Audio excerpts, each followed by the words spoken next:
And it's time for Lefties Losing It. And she's back, the diabolically dumb and delusional Joy Reid, who sadly was sacked from MSNBC.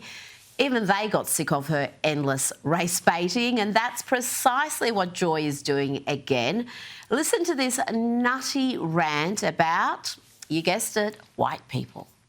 They can't fix the history they did. Their ancestors made this country into a slave hell.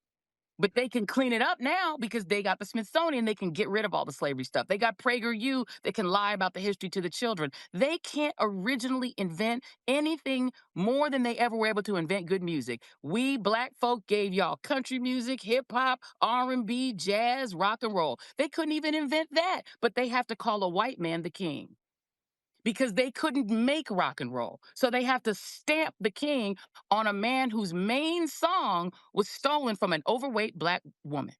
Oh, she wasn't done yet. Brace yourself, because Joy is about to turn up the lefty lunacy to new levels. See if you can keep up with this stream of insanity. When you invent a country where you don't tell white people that they need to innovate, even Elon Musk didn't invent them damn Teslas. 2 other men invented it. He just bought it. And so when you tell them you don't have to be excellent, you just have to be white, you will get mediocrity.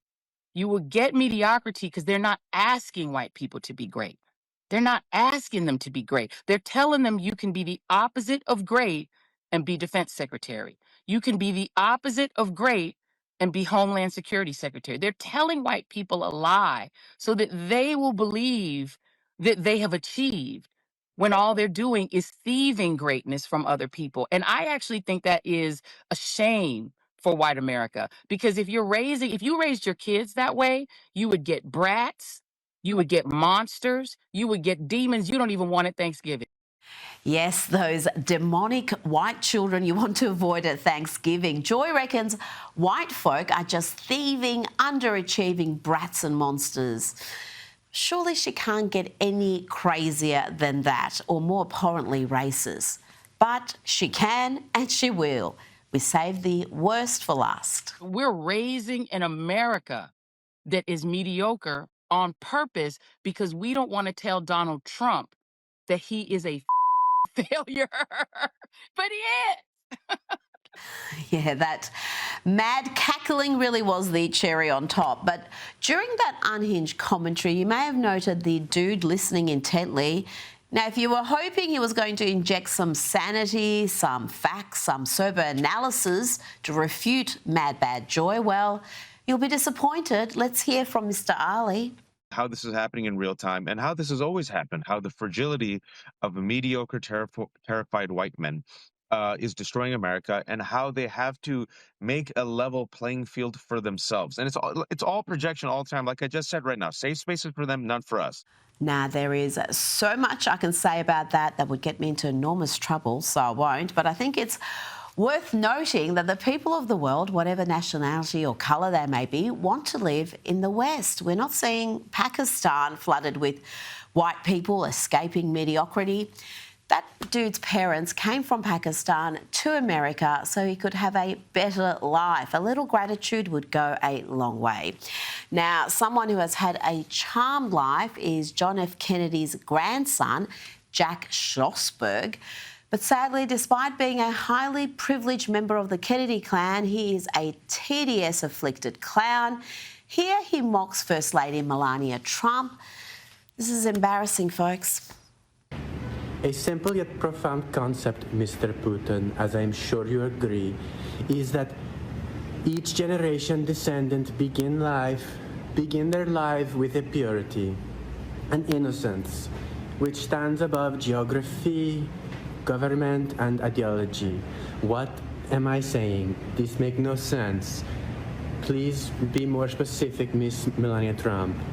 Yeah, I don't know. I have no idea what he's doing there either. It's not funny, that's all. If it was funny, I'd forgive it. Now, let's have a look at how President Trump's tough-on-crime approach is polling in the US. The Democrats and the media are appalled. We are seeing meltdowns on CNN, MSNBC. Got protests in the streets, but it seems most Americans actually prefer less crime.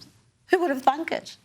Yeah, I think that Democrats have to get it around their heads that Americans are far more hawkish on crime than they think that they are. What are we talking about? Trump's net approval handling crime.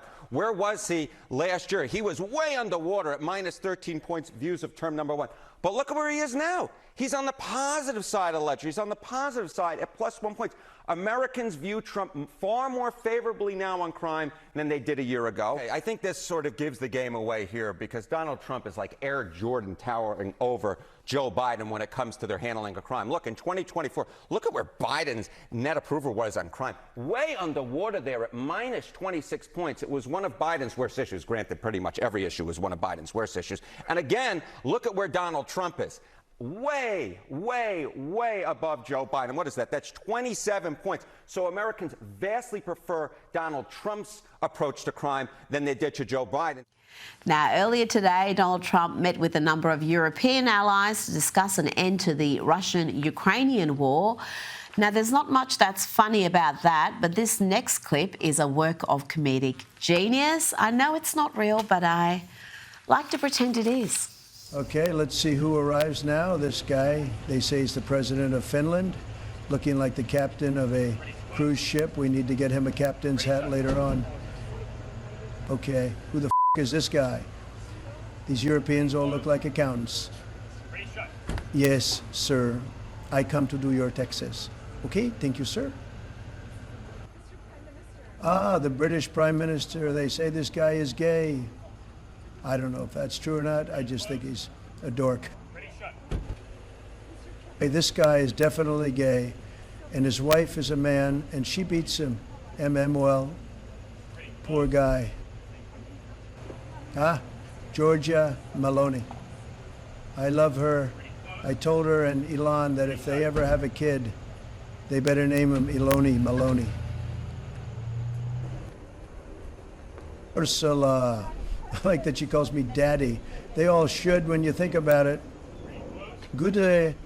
I come to see my American daddy.